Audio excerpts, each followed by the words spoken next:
The Looney Left is really earning that moniker.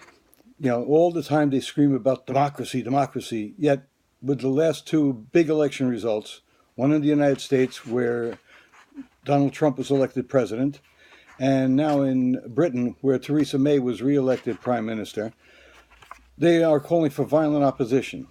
In the United States, it gave rise to Antifa, a bunch of cowardly, spoiled little brats, crybabies, who go out, cover their faces, and go out and destroy public and private property because they didn't get their way. Now in Britain, the left is calling for riots across the nation if May gets installed as prime minister. Idiots, hypocrites, hypocritical idiots. That's what they are. Now, the French, as usual in recent election, they surrendered without firing a shot by electing, Macron rather than Le Pen. Le Pen may not have been the ideal candidate, but she was the only hope France had of saving it from the Muslim invasion it's been undergoing for decades now. And now that they've put Macron in, he's Muslim friendly, he's going to increase the numbers of that invasion. What's going to happen someday is the United States, real Americans, I mean Americans who do not just call upon the Constitution or refer to the Constitution only when it suits them, are going to rise up and things are going to get bloody.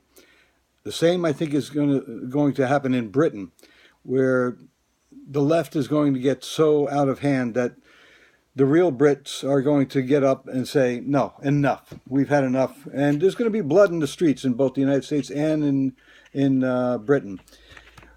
France may be so also, once the French people get up enough guts. But I don't know. Le Pen may be their only hope, maybe not.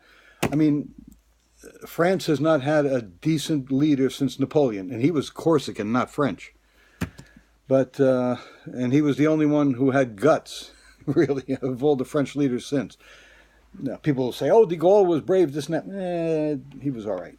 But he was a nationalist like Le Pen, too. Anyway, I don't know what else to say. I'm just so angry about this thing. The left is calling for treason and violence against the United States and against Britain. They don't like the election results, so they're taking tantrums. I hope that the governments of both nations start arresting the leadership of these treasonous organizations or these treasonous weasels who maybe not organized yet as they are in the United States. But in Britain, they're splinter groups. I hope they all start getting arrested and thrown in jail. Problem is, once they get into jail, more of them will be converted to Islam because that's where Islam gets a lot of its converts, in prisons.